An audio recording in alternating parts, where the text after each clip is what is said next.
picture a millionaire in your head right now, like what immediately comes to mind? Oh, I mean, probably the pervasive Hollywood image, right? Yeah, exactly. Are you picturing someone, I don't know, eating imported caviar in the back of a chauffeur-driven Tesla? On their way to some massive mansion in exclusive gated community? Right. The yachts, the designer labels, the VIP sections at the club. We're constantly culturally conditioned to link those really specific, highly visible cues with extreme wealth. You really are. But, when you actually dig into the data, that image isn't just slightly exaggerated. No. It is a complete and total myth. A total myth. So welcome to the deep dive. Today, we are tearing down everything you thought you knew about building wealth. Yeah, and we're drawing on Thomas J. Stanley and William D. Danko's really groundbreaking 20-year study. Millionaire Next Door. Exactly. Yeah. We're going to unpack the frankly startling differences in daily consumption habits between ordinary people and the actual rich. And more importantly, we want to extract an actionable financial roadmap for you, especially if you are a young professional, just starting out your career. What's so compelling about this research to me is that it wasn't just like a couple of guys giving their opinions on the stock market. It wasn't just theory. No, it was a rigorous 2-decade investigation into how individuals actually accumulate high net worths in the United States. And the methodology they started with. It led to a really counterintuitive discovery, didn't it? It completely did. Yeah. When the researchers initially set out to study the wealthy, they did what, anyone would logically do. Right. They went straight to the upscale, expensive neighborhoods. They started surveying people living in massive homes and driving imported luxury cars. Which, makes sense on paper. You look for the wealth where the money is seemingly being spent. Exactly. But they hit a massive roadblock. They found that a shocking number of the people living in those mansions, driving those luxury vehicles. They did not actually have much wealth at all. Yeah, it's wild. They described it as an, quote, odd realization. But it fundamentally changed the trajectory of their careers. Because it forced them to step back and completely redefine wealth. Right. Because when they actually went looking for the individuals who did have high net worths, they found them living in modest middle-class areas. It's the ultimate paradox. Like, the people who look rich aren't, and the people who are rich don't look it. Yeah. And it boils down to a core concept that is honestly a little confronting for anyone who brings home a good paycheck. Which is that wealth and income are two entirely different things. Two completely different ecosystems. Wealth is not what you spend, right? No, wealth is what you accumulate. You can look at the statistics today and see millions of households earning over $100,000 a year. Right, top-tier earners. But despite being those top-tier income earners, a massive percentage of these people are essentially living paycheck to paycheck. Wow. Their accumulated wealth is practically non-existent. It's like trying to fill a bucket with a massive hole in the bottom. Yes, perfect analogy. Like, it doesn't matter how fast the water or, your income pours in. If it's pouring right out the bottom just to keep up appearances, the bucket stays empty. It's a treadmill. They're on a financial treadmill that automatically speeds up every single time they get a raise. They get a promotion, so they upgrade the car. Right. They get a bonus, they move to a pricier zip code. They are exhausted, sweating, and burning through cash, but their geographical position, their actual net worth, it just hasn't moved an inch. And that treadmill behavior perfectly captures a group the researchers label the under-accumulators of wealth. The UAWs. UAWs. And these are very often high-earning, well-educated professionals. We're talking doctors, attorneys, corporate executives. Exactly. And the psychology behind their spending is so fascinating. It's not necessarily that they are financially illiterate. It's that their social standing and the really intense expectations of their peer group compel them to look the part. Let's pause on that psychology for a second, because I think it's a huge trap for young professionals. Oh, absolutely. Like, if you are a young lawyer who just made partner, there is this unspoken expectation that you shouldn't be pulling into the firm's parking lot in a 10-year-old Honda Civic. No, of course not. You have an image to uphold. Right. There is a cognitive dissonance there. You feel the need to signal your competence and your success through your consumption habits. So you buy the luxury home in the right neighborhood. You send your kids to the elite private schools. You lease the brand new German car. Yeah, and that signaling comes at an astronomical cost. maintaining that outward status requires them to squander massive amounts of their income. But then you contrast that treadmill with the group the study calls prodigious accumulators of wealth. And pause. The pause. These are the actual millionaires. And demographically, they're often small business owners. Or like self-employed blue-collar workers. Exactly. People you wouldn't look twice at in the grocery store. The granular details of their daily consumption habits are what really blew my mind. Yeah, they're so specific. The true millionaire next door isn't driving a brand new Porsche. They are driving a 3-year-old domestic car. Maybe a Ford pickup. Yeah, or a reliable used SUV. They aren't wearing a Rolex to signal their importance. No, they're wearing a functional Seiko watch. They aren't getting custom-tailored suits from Brooks Brothers. They are buying off the rack at Men's Warehouse. And they use a standard Visa card. The behavioral economics at play here are just crucial. Because they don't derive their self-worth from broadcasting their net worth. Right. While the high-income professional is draining their liquidity to project this image of wealth, the blue-collar business owner is quietly funneling their surplus income into actual income-producing assets. So if being on the high-income treadmill doesn't actually build wealth, how do people get off of it? Well, the strategy seems to hinge on intense, intentional frugality. Or, to use the sports analogy from the study, playing a spectacular game of defense. Yeah, I love that analogy. Pulling in a high salary or running a profitable business that is playing a great offensive game. Yeah. You're putting points on the board. Right. But you cannot win a championship on offense alone. You need a defense. Building a high net worth requires an impenetrable defense. And in personal finance, that defense means saving money, preserving the wealth you generate, optimizing your taxes, and ruthlessly minimizing materialism. And, a key part of that defense is recognizing that nobody is coming to save you. Oh, yeah. The myth of inheritance. We have to talk about that because the immediate, almost knee-jerk assumption people make when they see someone with wealth is, oh, they must have had a massive head start. They have a trust fund. Exactly. It is such a comforting narrative for people who aren't wealthy to tell themselves. But the data completely refutes it. Completely. Over 80% of millionaires in the United States are entirely self-made. 80%? They didn't rely on a windfall, and they didn't rely on wealthy parents. Actually, relying on your parents seems to be the fastest way to actively destroy your chances of getting wealthy. Yeah, the researchers coined a specific term for this: economic outpatient care. Economic outpatient care refers to those regular financial handouts, whether it's help with the down payment or, paying for vacations. There's a monthly allowance. Right, that parents give to their adult children. And the findings regarding EOC are incredibly stark. Adult children who receive regular financial subsidies from their parents rarely build savings of their own. Let's unpack the mechanism there, because it's not just about laziness. No, it fundamentally warps a person's psychological relationship with risk and money, doesn't it? It really does. If your baseline for a normal lifestyle is artificially inflated by your parents' wealth, your internal gauge is broken. You might earn $80,000 a year, but you're living a $150,000 lifestyle. Exactly. Money stops being a tool you accumulate for security. And instead it becomes this renewable resource that you simply consume immediately, because the bank of mom and dad acts as a permanent safety net. Precisely. It neutralizes the friction that naturally occurs when you have to budget your own limited resources. And without that friction, the discipline required to accumulate wealth just never develops. Never. I do want to push back on the extreme frugality aspect, though. Okay. Looking through some of the critical reviews of this philosophy, a very fair question gets raised. Sure.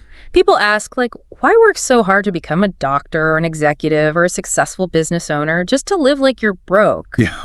Why am I doing this? Right. If the end goal is just to hoard cash and wear cheap suits forever, what is the point of the struggle? Why work so hard just to live like that? It is a very common reaction. And it usually stems from a misunderstanding of what frugality actually represents to these individuals. How so? Well, it is not about suffering. It is not about depriving yourself of joy or living a miserable existence. Okay. It is a fundamental paradigm shift in how you value your own freedom. The prodigious accumulators are prioritizing long-term financial security over fleeting social standing. So they aren't avoiding nice things because they hate luxury. They're avoiding the invisible chains that come with buying those things. Yes, exactly. The Millionaire Next Door doesn't worry about keeping up with the Joneses because they have recognized that the Joneses are actually drowning in debt. Wow. To the truly wealthy, luxury isn't a depreciating asset sitting in a driveway. No. True luxury is the absolute peace of mind that comes with total financial independence. It is the freedom from stressing about how to pay the massive mortgage on a mega mansion if the economy takes a downturn. Exactly. That makes a lot of sense. The asset isn't the car. The asset is the sleep you get at night knowing you are untouchable. Right. So let's pivot to the practical application. How do you, listening right now, actually apply this mindset to your own life? Especially if you are a young professional. Early in your career, looking to aggressively increase your net worth, what's the actionable advice? The foundation of all wealth building, according to the text, is treating your personal household finances with the same rigorous scrutiny as a corporate profit and loss statement. So budgeting. That means absolute clarity on your numbers. You need to track all your expenses: housing, food, entertainment. And we aren't just talking about a vague idea of what you spend on groceries. We are talking about knowing exactly where every dollar is deployed. Yes, but knowing your numbers is only half the battle. Right. One of the most brilliant tactics highlighted by readers who successfully implemented this strategy is creating what they call a false sense of scarcity. I love this concept. It is a highly effective behavioral economics trick. It essentially short-circuits Parkinson's law. Parkinson's law being the idea that work expands to fill the time allotted to it. And in finance, expenses inevitably rise to meet your income. Exactly.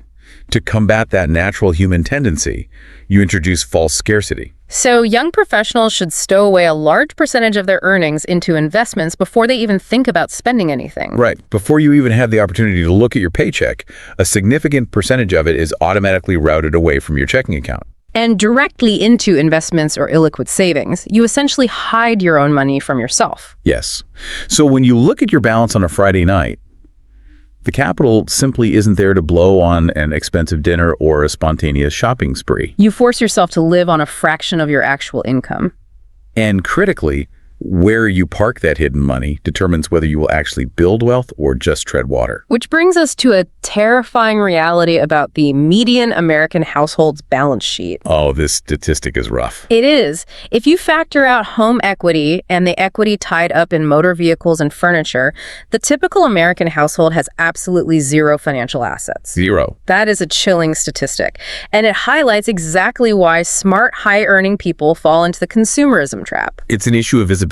Right. You can see a neighbor's brand new luxury SUV. You cannot see their Vanguard index fund portfolio. So people over-index on buying things that are visible to prove they are doing well. But those visible things are almost universally depreciating assets. More than 85% of households own motor vehicles. The financial tragedy is that a vehicle is an asset that mathematically destroys wealth. It depreciates rapidly. Exactly. But fewer than 25% of households own stocks or mutual funds. Which are the exact vehicles that historically appreciate and compound over time. So the advice is clear. The immediate actionable translation for a young professional is simple. Stop buying depreciating status symbols and start buying equity. Stop obsessing over the car that makes you look rich to strangers at a stoplight. And start aggressively funding the investment accounts that will actually make you rich. The inflection point you are trying to reach is the moment when the passive growth of your investments exceeds the money you are able to save from your taxable wages. That is the moment you transition from working for your money to having your money work for you. Now, I do want to address a very valid critique regarding the age of this research. Sure. The original data from Stanley and Danko was compiled in the mid-1990s. Right, 1996. As anyone who has bought groceries recently knows, the purchasing power of the dollar has plummeted since then. $1 in 1996 equals about what, $1.60 in 2017, and even more now. Oh, easily. So one reviewer pointed out, does this hyper-frugal specific advice still hold up against modern inflation? Or are we just looking at an outdated relic of a different economic era? It is absolutely true that the specific price tags have changed. I mean, Sure. You aren't going to find the same deals on a used Ford pickup or a suit today as you would have in 1996. Obviously not. But the fundamental mathematical truth that drives the entire strategy is entirely inflation-proof. Because the math of compounding interest doesn't care what year it is. Exactly. Inflation changes the nominal value of fiat currency, Right. but it does not change the behavioral laws of wealth accumulation. Right. The formula is spending significantly less than you earn, avoiding high-interest consumer debt at all costs, and consistently converting your cash into appreciating assets that is a timeless law of physics and personal finance. In fact, you could argue that in a high inflation environment, this advice is even more critical. Oh, completely. If you are wasting money on depreciating consumer goods while inflation eats away at your purchasing power, you are losing on both fronts. You really are. The modern millionaire next door might have to allocate a larger percentage of their budget to housing or food than they did 20 years ago. But they are still tracking those expenses just as ruthlessly. The discipline of the Great Defense is completely agnostic to the economic climate. The behaviors matter far more than the specific dollar amounts. We've covered some incredibly dense psychological and financial ground today. We have. But if we distill all of these mechanisms, all of these daily consumption habits, and all of these defensive strategies down to a single unifying concept, it is this. True wealth is invisible. Invisible. It is not the flashy car in the driveway, it is not the designer watch on the wrist, and it's certainly not the massive house you have a 30-year mortgage on. No. True wealth is the quiet, disciplined, unseen accumulation of assets. And that reality introduces a rather profound question about how we operate today. The authors leave readers with the ultimate test of financial defense. Which is? How long could you survive economically without a monthly check from your employer? Oof. For the average American household, it is a matter of weeks, or maybe a month or two. They are entirely dependent on the next offensive play. But the prodigious accumulator of wealth could maintain their lifestyle for years without a paycheck. Which makes me think about how much harder this is today in the age of Instagram and TikTok. Oh, social media makes it brutal. If true wealth is invisible, how does that change how we judge success in our hyper-connected world? We are constantly bombarded with curated images of luxury vacations, designer hauls, exotic cars. But based on everything we've unpacked today, it's highly likely that the people we are heavily envying online are actually the poorest people in the room, financially speaking. They are running on the treadmill at maximum speed, entirely leveraged just to produce content. Yep. So I want to leave you with a thought experiment to mull over today. Look at your own life.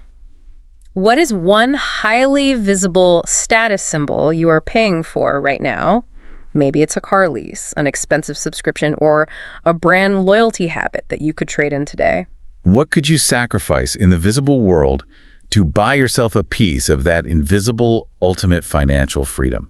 It's a powerful question. And if this conversation sparks something for you and you are ready to completely rewire your financial trajectory, we highly encourage you to explore the primary source in its entirety. Yes, definitely read the book. You can click the Amazon audiobook link right down in the show description to purchase The Millionaire Next Door. It is an 8-hour and 16-minute listen, brilliantly narrated by Cotter Smith. Digging into the full depth of their research might just be the single best investment of time you make this year. It remains foundational listening for anyone who is serious about taking control of their financial future. Thanks for joining us for this deep dive. And next time you imagine a millionaire, maybe skip the caviar in the Tesla and picture someone in a 3-year-old pickup truck quietly buying another index fund. See you next time.